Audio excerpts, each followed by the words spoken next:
नमस्कार, मैं हूं आपके साथ अभिषेक। उत्तराखंड का special debate show prime time Uttarakhand देख रहे हैं आप, और आज चर्चा करेंगे मौसम को लेकर, मौसम की मार और इस पर हो रहे सियासी आर पार को लेकर। देवभूमि उत्तराखंड, जहां प्रकृति कभी जीवन देती है तब वही प्रकृति मुसीबत भी बन जाती है। रिकॉर्ड गर्मी, बेमौसम बारिश, बादल फटना, भूस्खलन, पिघलते ग्लेशियर और बीमार पड़ती जिंदगी। उत्तराखंड जलवायु संकट के मुहाने पर खड़ा है। अंधाधुंध विकास ने पहाड़ों का संतुलन तो बिगाड़ा ही, और अब इस बिगड़े हुए संतुलन को लेकर सियासत भी हो रही है। कांग्रेस ने इसके लिए सीधे तौर पर बीजेपी को जिम्मेदार ठहराया, तो वही सत्तासीन भाजपा का कहना है कि सरकार जलवायु परिवर्तन के प्रभावों का आकलन कर रही है। ऐसे में सबसे बड़ा सवाल यह है कि इस संकट का जिम्मेदार कौन है? क्या सियासी आरोप प्रत्यारोप से विकराल समस्या हल हो जाएगी, या प्रकृति ऐसे ही रौद्र रूप दिखलाएगी? इस मुद्दे पर चर्चा करेंगे, उससे पहले देखिए ये रिपोर्ट।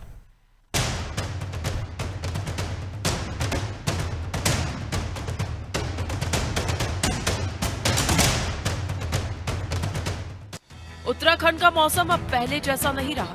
सर्दियां छोटी हो रही हैं, गर्मी लंबी और ज्यादा तीखी होने लगी है। जहां कभी बारिश राहत देती थी, अब वही बारिश तबाही बनकर टूट रही है। चमोली जिले में थराली तहसील के पास तबाही का मंजर अभी भी ताजा है। बादल फटना, भूस्खलन, सूखा, ओलावृष्टि अब ये अपवाद नहीं, नई हकीकत बन चुके हैं। बदलते मौसम की मार सिर्फ पहाड़ों पर नहीं, लोगों की सेहत और किसानों की आजीविका पर भी दिख रही है। फल उत्पादन घट रहा है, फसलें बर्बाद हो रही हैं, अस्पतालों में मरीज बढ़ रहे हैं, और अब इस मुद्दे पर सियासत भी तेज हो गई है। कांग्रेस ने बीजेपी सरकार पर गंभीर सवाल उठाए हैं और इस भयानक परिवर्तन के लिए राज्य सरकार की नीतियों को जिम्मेदार ठहराया है। कांग्रेस का आरोप है कि अनियंत्रित निर्माण, जंगलों की कटाई और पर्यावरण चेतावनियों को नजरअंदाज करने की कीमत आज पूरा उत्तराखंड चुका रहा है। ये लगातार आप कह रहे हैं कि हमने जो है तमाम किसानों को जो है उनकी आय के अनुसार जो है उनको मदद की है, या कहीं अगर कोई भी ओलावृष्टि होती है, कहीं कहीं सेब की फसल का नुकसान होता है, मुआवजा देने की बातें बड़ी बड़ी की जाती है, लेकिन उनके पास क्या पहुंचता है ये बड़ा दुख का विषय है। कहने को तो बहुत कुछ कहा जाता है, लेकिन सही मायने में देखा जाए तो किसान कहीं ना कहीं आज भी वो मौसम की मार से तड़फ रहा है, और सरकारें घोषणा करती हैं लेकिन उसके हाथ में कुछ पहुंच नहीं पाता है। ईमानदारी के साथ किसान के हाथ में उसका पूरा जो मेहनताना है वो पहुंचना चाहिए। और आज भी अगर इस तरह की जहां ज़्यादा ओलावृष्टि हुई है, जिन पहाड़ों के दूरस्थ क्षेत्र, चाहे चमोली की बात करूं, चाहे मैं चकरौता की बात करूं, उन क्षेत्रों में जाकर जो है किसानों की मदद सरकार को करनी चाहिए। वही बीजेपी इन आरोपों को राजनीति करार दे रही है और दावा कर रही है कि सरकार लगातार काम कर रही है। किसानों के लिए हमेशा सरकार उनके मुआवजे का बिल्कुल ख्याल रखती है, और उनका क्या नुकसान होता है जो बेमौसमी बारिश उत्तराखंड के अंदर आती है, क्योंकि यहाँ की जो उत्तराखंड की भौगोलिक परिस्थितियां हैं वो बिल्कुल अन्य राज्यों से इतर हैं। इसीलिए यहाँ पर हर वक्त सरकार इस बात के लिए तैयार रहती है कि किसी प्रकार की कोई अचानक आपदा आ जाए, या बेमौसम की जो बारिश हो जाती है,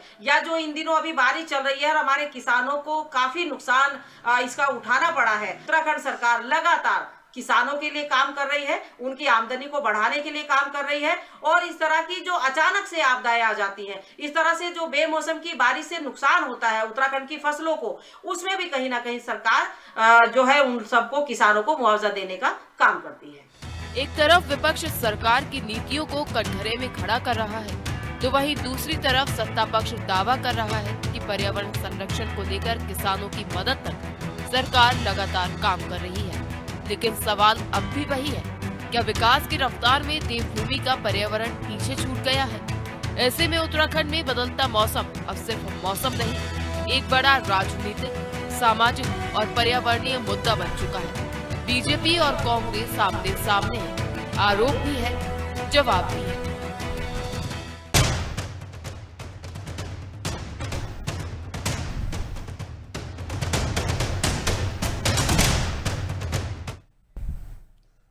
तो चलिए चर्चा को आगे बढ़ाएंगे। क्या विकास की जो रफ्तार है उसमें क्या वहां की स्थानीय परिस्थितियां पीछे छूट गई, और उसका स्थानीय लोगों पर किस तरह से प्रभाव पड़ रहा है?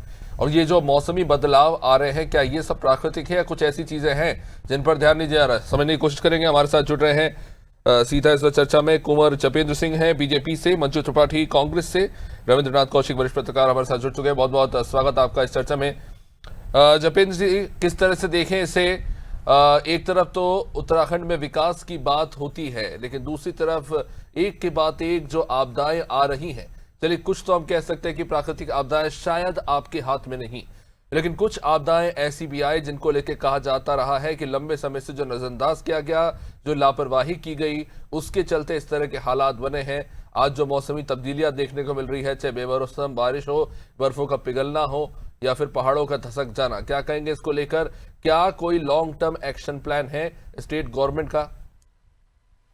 अभिषेक जी, पहले तो हम आपके वक्तव्य से सहमत नहीं। ये ग्लोबल वार्मिंग है, वैश्विक स्तर पर बड़े बदलाव मौसम में जलवायु के तौर पर देखे गए हैं और सभी जगह देखे जा रहे हैं। और केवल उत्तराखंड नहीं, उत्तराखंड के साथ तो हिमाचल प्रदेश है। अब हिमाचल प्रदेश में तो भाजपा की सरकार नहीं है, कांग्रेस की सरकार है। तो ये जो मौसम के बदलाव आए हैं, और मौसम के बदलाव में या क्लाउड बस्ट ले लीजिए, या लैंडस्लाइडिंग ले लीजिए, या अत्यधिक बारिश ले लीजिए, ओलावृष्टि ले लीजिए, तो ये बहुत बड़े बदलाव हैं। ये वैश्विक स्तर पर आए हैं और इससे हमारा भारत भी अछूता नहीं है। अब दिल्ली तो उत्तराखंड से 250 किलोमीटर दूर है। दिल्ली में भी देखिए कितनी ओलावृष्टि हुई, कितनी बारिश हुई, पूरे पश्चिमी उत्तर प्रदेश में हुई, हरियाणा में हुई, पंजाब में हुई। तो प्रकृति के ऊपर हम में से किसी का भी बस नहीं है।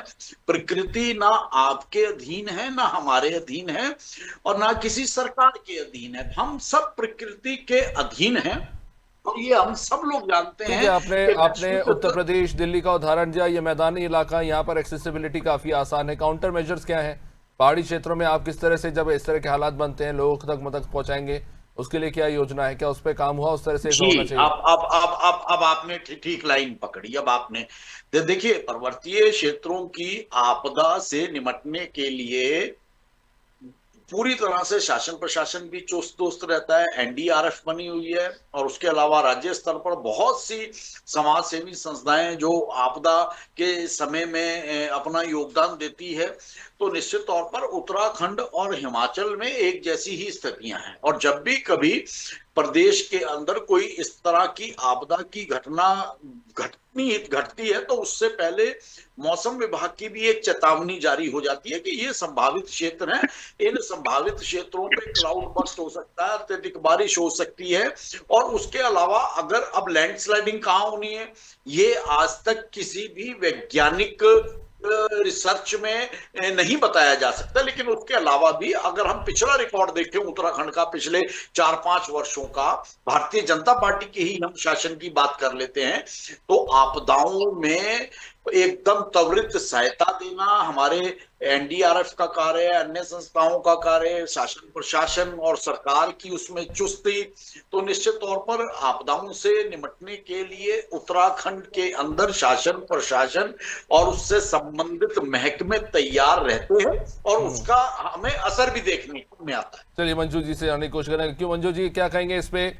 जिस तरह से दावा किया जा रहा है सरकार की तरफ से कि देखिए आपदा तो प्राकृतिक होती है, लेकिन राज्य सरकार की जमीनी स्तर पर अपनी तैयारी है। अभिषेक जी, आपके चैनल के माध्यम से मैं सभी पैनलिस्ट को नमस्कार करती हूँ। बिल्कुल मैं मानती हूँ कि आपदा जो है, आपदा विपदा किसी के हाथ में नहीं, लेकिन ऐसी क्या देहरादून की मानती हूँ हिमालयी राज्य है, भौगोलिक परिस्थिति सबसे अलग है, लेकिन क्या ये देहरादून, उत्तराखंड में ऐसा मौसम आपने कभी देखा? परिवर्तन है, प्रकृति है, प्रकृति, लेकिन प्रकृति से इतना छेड़छाड़ करेंगे आप, जंगलों को किस तरह से अंधा जा रहा है। स्मार्ट सिटी के नाम से जो यहाँ की व्यवस्था है, मतलब कहते हैं ना कि देवभूमि जो है इतनी ज्यादा वो हो गई। ये उत्तराखंड जिस फेमस आपने जलवायु के लिए अपने, लेकिन अभी मेरे बड़े भाई कह रहे थे दीपेंद्र जी कि जो है सारी व्यवस्था धरातल पे है। इस बार जो आपदा आई है दरारी पे वो तो छोड़िए, देहरादून में वो जो है सरकार की जो है पूरी तैयारी को उजागर कर दिया। कहने की बात नहीं है, सड़कें बनती है, 6 महीने के बाद वो सड़कें नदियों में परिवर्तित हो जाती है। इस बार जो जनता ने झेला है वो किसी से अछूता नहीं है। किस तरह से इस बार बरसात में आपने देखा, मंजू जी उत्तराखंड अगर देखा जाए आकार में काफी छोटा राज्य है, बजट भी बहुत सीमित होता है, तो ऐसे में कहीं ना कहीं एक आर्थिक तौर पर भी एक बहुत बड़ा कह सकते हैं एक वित्तीय चुनौती है राज्य सरकार के लिए। उत्तराखंड छोटा है। अभी मेरे भाई कह रहे थे कि हिमाचल भी इसके साथ, क्या हिमाचल में इस तरह से फ्लैट्स बनने की इजाजत है? किस तरह से स्मार्ट सिटी के नाम पे, रेवेन्यू लाने के नाम पे पूरा ध्वस्त कर दिया जा रहा है। यहाँ की जो देहरादून शहर में आप देख लीजिए कि किस तरह से ट्रैफिक है। अभी मोदी जी आए तो बड़ा बहुत बता रहे थे कि मतलब 2.5 घंटे में आप दिल्ली पहुंच जाएंगे। 2.5 घंटे में आप शहर के अंदर की व्यवस्था क्या कर रहे हैं उसको देखिए। 2.5 घंटे में आप राजपुर रोड नहीं पहुंच सकते।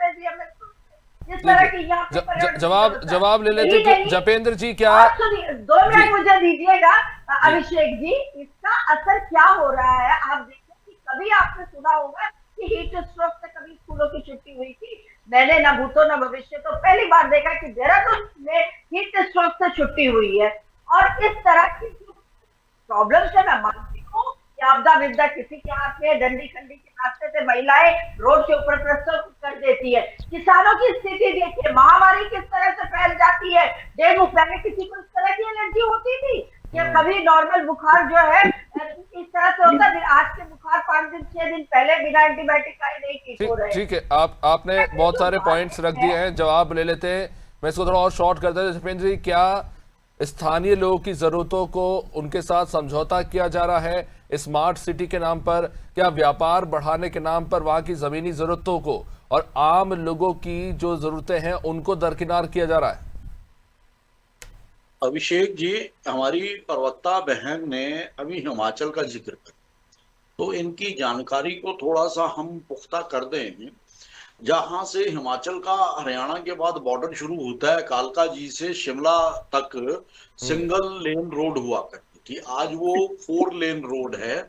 और वहां इतना विकास हुआ है कांग्रेस के जमाने में कि वो पूरी जो पहाड़ की कटाई करके यहाँ तो आप हल्ला मचा देते हैं। जो Bharatiya Janata party all weather road पे काम करती है, रोडों का चौड़ीकरण करती है, एलिवेटेड रोड्स का काम करती है। और जहां तक आपदा की बात है, शिमला के साथ ही एक उपनगर है संजौली, बिल्कुल आउटर शिमला में। वहां कांग्रेस की वर्तमान सरकार ने उस क्षेत्र में ढलानों के ऊपर जहां कभी एप्पल ऑर्चर्ड होते थे वहां निर्माण की इजाजत देनी शुरू कर दी संबंधित कार्यालयों ने। और पिछले वर्ष जब आपदा आई तो वहां लगभग 2 टाउनशिप और कम से कम 20 घर जमींदोज हो गए, 30 से 40 लोगों की आकस्मिक मृत्यु हो गई। जपेंद्र जी, आपकी बात को सही मान लेते कि हिमाचल में ये चीज हो रही है, पर इससे ये तो अच्छा इससे ये तो साबित नहीं होता ना कि उत्तराखंड में भी ये चीज करनी चाहिए। और बात अगर डेवलपमेंट की हो रही है तो अभी दिल्ली देहरादून एक्सप्रेसवे इतना बड़ा बना, अभी आज मैं अखबार में पढ़ रहा था कि कोई उसका टॉयलेट ही उखाड़ के ले गया, इस तरह की स्थिति है। खैर, बहुत देर से रविंद्र जी इंतजार कर रहे हैं, आप लोगों के पास जरूर लौटूंगा। रविंद्र जी, हर साल हम देखते हैं आपदा आती है, भारी नुकसान वहां पर पहुंचता है, ठीक है, आप कह सकते हैं प्राकृतिक कारण है, केंद्र से बजट रिलीज होता है और फिर वही ढाके 3 पात आप रोड का पुनर्निर्माण और इसी सब में क्या जो बुनियादी समस्याएं हैं उनका समाधान करने के बजाय सिर्फ ऊपर से कॉस्मेटिक सॉल्यूशन किया जा रहा है? रविंद्र जी, ऊपर राजनीतिक दलों का नियंत्रण नहीं है। ठीक है रविंद्र जी को सुन लीजिए। रविंद्र जी, आप तक मेरी आवाज पहुंच रही है? पूजा अर्चना करनी चाहिए। रविंद्र जी, आप बोलिए प्लीज, आपने अपनी बात रख ली है। रविंद्र जी, आप बोलिए। ठीक है मंजू जी, आपने बात रख ली अपनी, वापस लौटूंगा। रविंद्र जी, आप बोलिए, क्या कॉस्मेटिक सॉल्यूशन ढूंढे जा रहे हैं? केंद्र से बजट रिलीज होता है आपदा के लिए, लेकिन हम देखते हैं कि आधे से ज्यादा पैसा सिर्फ मरम्मत में ही खर्च हो जाता है। तो जो बुनियादी समस्याएं हैं क्या उन पे काम हो रहा है? कोई लॉन्ग टर्म एक्शन प्लान दिखता है आपको राज्य सरकार या फिर केंद्र सरकार के द्वारा? देखिए, विकास कार्य तो जरूरी है। अभी मैं कांग्रेस प्रवक्ता को सुन रहा था, राजेंद्र शाह जी, उन्होंने जिक्र किया खेती, किसानी और आपदा का। तो मैं पहले उनको धन्यवाद देना चाहूंगा। हालांकि जो है सिर्फ 3 जिलों में खेती किसानी होती है, ऊपर तो आपके नाम मात्र की जो है आपका पहाड़ पे नाम मात्र की होती है, मतलब लोगों का उस पे गुजारा भी नहीं होता। और ये बात सही है कि खेती किसानी जो है वो मौसम के सामने सबसे ज्यादा असुरक्षित है। उसका जो है सामान, सारी मेहनत जो है वो आसमान के नीचे खुले में रहता है और कोई सेफ्टी नेट नहीं है। मैं भारतीय किसान यूनियन से भी जुड़ा हुआ हूँ, तो पहले तो मैं दोनों दलों से ये रिक्वेस्ट करना चाहूंगा, सत्तारूढ़ दल से भी और विपक्ष से भी, कि भाई किसानों को जो सरकार जो है वो खेती की बीमा करती है वो बीमा समाधानकारी नहीं है। फील्ड में जाके देखिए, किसानों के बीच जाकर के देखिए आप, उस कृषि बीमा से किसान के कुछ हाथ नहीं आता है, नौकरशाही के बीच में फंस जाता है।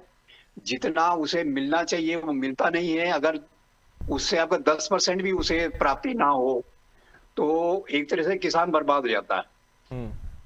दूसरे, इस सरकार ने कम से कम इतना किया है कि कांग्रेस सरकार में हम क्या देखते थे कि भाई किसान जो है वो बैंकों से लोन लेते थे और चुनाव से पहले सरकारें जो है उसे माफ कर देती थी। वो ऐसा खतरनाक दुष्चक्र था कि उसमें बेईमान लोग लाभ में थे और ईमानदार आदमी जो है वो नुकसान में था, और किसानों में बेईमान कम है और ईमानदार ज्यादा है। तो ऐसा भयंकर उत्पीड़न था। तो इस कुंवर साहब की सरकार ने कम से कम वो दुष्चक्र समाप्त किया। मैं एक तो भाजपा को इस बात के लिए धन्यवाद देना चाहूंगा। दूसरे, आपने बात सही कही कि आपदाओं के बचाव के लिए सिर्फ कॉस्मेटिक काम ही संभव है। आपदा से बचाव के लिए कंक्रीट काम बड़ा मुश्किल है, बहुत ही श्रम साध्य है, बहुत ही उसके लिए बजट चाहिए। उतना ना वो सरकार की, केंद्र सरकार की प्रायोरिटी में आता और ना वो आपकी जय प्रदेश सरकार के बजट में समाता। अभी बहन जी कह रही थी कि साहब वो दिल्ली से 2.5 घंटे में देहरादून पहुंच जाएंगे और देहरादून के एक कोने से दूसरे कोने में 2.5 घंटे लग जाएंगे। ये बात सही है, लेकिन इससे आप जो है उस एक्सप्रेस वे की जरूरत से इनकार नहीं कर सकते जी, क्योंकि आपके शहर में कंजक्शन है, इसलिए दिल्ली से और देहरादून की यात्रा में जो दिक्कतें हैं वो खत्म नहीं होनी चाहिए।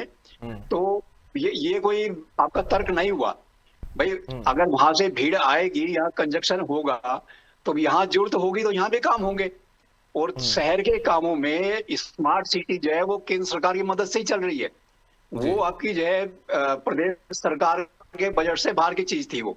और देखिए, आप कोशिश करते हैं 100 नंबर के लिए, परीक्षा में भी आप बैठते हैं 100 नंबर के लिए, तो 100 के 100 किसी को नहीं आते। हम तो उत्तर प्रदेश बोर्ड के लोग हैं, तो अगर किसी के 70 भी नंबर आ जाते तो हम आपके फर्स्ट डिवीजन पे आपके कूदते थे, फानते थे, मिठाई बांटते थे। तो मेरा कहने का मतलब है कि विकास की योजनाएं बनती हैं, उसमें से अगर जो है आप 50% कर लेते हैं तो मेरे ख्याल है पासिंग मार्क मिलना चाहिए। जी चलिए ठीक है जी। कुंवर जी कुछ कहना चाह रहे जी? कुंवर जी। जी कौशिक जी, भाई साहब आपने बहुत अच्छी बात करी। देखिए, भारतीय जनता पार्टी के जमाने में माननीय प्रधानमंत्री मोदी जी का एक प्रयास तो सार्थक हुआ है। निर्भर वर्ग और उसमें विशेष रूप से किसानों के लिए, महिलाओं के लिए जो योजनाएं हैं उनमें बीच में से बिचौलिए खत्म किए गए। आज किसानों को डायरेक्ट पैसा जारी होता है, चाहे वो राज्य सरकारों के मद से हो, केंद्र सरकार के मद से हो। वो एक बड़ी योजना है जो प्रधानमंत्री जन कल्याणकारी योजनाओं के माध्यम से पूरे देश में आज लाभ दे रही हैं। और वो योजनाएं पहले भी थी संविधान के प्रारूप में, लेकिन वो फाइलों में दम तोड़ देती थी। आज सरकार, जन जन की सरकार, जन जन के द्वार में जाके योजनाएं। लेकिन कुंवर जी, रविंद्र जी जो बात कह रहे हैं कि किसान से बीमा के नाम पे प्रीमियम तो ले लिया जाता है पर राशि पहुंचती नहीं है, बीमा वाले बात पे भी बोलिए जी। अब आपने दिल्ली से देहरादून की हमारी बहन ने बात करी जी, 2.5 घंटे में पहुंच जाते हैं। तो भाई आज 6-7 घंटे का सफर दिल्ली से देहरादून 2.5 घंटे का हो गया। और ये भी आपकी जानकारी के लिए बता दें कि आउटर रिंग रोड का भी बजट जारी हो गया है। कि जो ये बता रहे हैं ना जी, देहरादून में एक कोने से दूसरे कोने तक 2.5 घंटे, तो आने वाले वर्षों में आप देखेंगे कि आउटर रिंग रोड के कार्य पूर्ण होने के बाद शहर के एक कोने से दूसरे कोने में जाने में 15 से 20 मिनट का वक्त ज्यादा नहीं लगेगा। जब विकास निरंतर जारी होता है, विकास की योजनाएं बनती हैं, तो उसमें सभी चीजों का क्या केंद्र से योजना आई। चलिए, रोड वाली बात आपने कही, लेकिन बीमा वाली बात पर आपने कुछ बोला नहीं। मंजू जी, आप क्या कह रहे थे, आप बोलिए। कैसे पार पाना है, तो आउटर रिंग रोड की भी योजना स्वीकृत हो चुकी है, बहुत जल्दी उसका भी शुभारंभ होगा। और यकीन मानिए, भारतीय जनता पार्टी का विकास हमारी ये 3 पीढ़ियां देख रही हैं। और ये जो बीमा वाली बात से बच रहे हैं आप, जो रविंद्र जी ने कहा, ये जनता का विकास जनता को समर्पित है। रविंद्र जी ने जो बात कही, बीमा वाली बात पे आप हट रहे हैं। अभी आपने कहा कि पूर्व की सरकारों में योजना फाइलों में दबकी रह जाती थी, और अमृत काल में देश को समर्पित विकास कुंवर जी निश्चित तौर पर ये आने वाले समय में भारतीय राजनीति के उत्तराखंड में जो छोटी जोत का किसान होता है, भारतीय जनता पार्टी का ये अमृत काल का शासन, आप लोग एक साथ चलाएंगे कोई मतलब नहीं है। जब इतिहास लिखा जाएगा। चलिए ठीक है, कुंवर जी आपने बात की थी, मंजू जी आप बोलिए। अगर यही स्थिति जो जन जन के द्वार, जन जन के विकास की बड़ी बड़ी बातें कर रहे हैं भाई, नहीं, आप रविंद्र जी की बात का जवाब दीजिए। उन्होंने कहा था कि डेवलपमेंट तो जरूरी है ना, रोड तो बनना ही चाहिए, डेवलपमेंट जरूरी है, कनेक्टिविटी अच्छी हो रही है, जरूरी नहीं है।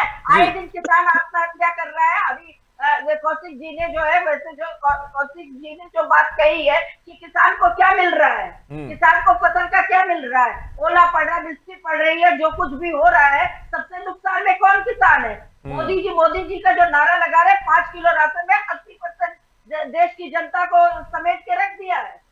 ये जनता की पार्टी ही नहीं है, ये तो धनाढ्यों की पार्टी है। आपको भाजपा से और मोदी जी से एलर्जी है, हम आपका तब भी सम्मान करते हैं, क्योंकि आपकी नफरत और आपके बिगड़े बोल ही देश को जागृत करते हैं। चलिए ठीक है, बहुत शुक्रिया आप सभी मेहमानों का इस चर्चा में जुड़ने के लिए। देखिए, एक बहुत गंभीर मुद्दा है ये, कोई साधारण मुद्दा नहीं है, क्योंकि अगर देखा जाए तो भौगोलिक तरीके से अगर देखें तो उत्तराखंड एक बहुत ही सेंसिटिव एरिया है, और वहां पर कई ऐसी प्राकृतिक चुनौतियां हैं जिनसे कहीं ना कहीं राज्य और केंद्र सरकार मिलकर एक तरह से कह सकते हैं कार्य तो कर रही है, लेकिन क्या वो काफी है, और क्या और किया जा सकता है, और किन चीजों को करने से बचना चाहिए, इस पर जरूर विचार होना चाहिए। आप देखते रहिए राज टीवी। नमस्कार।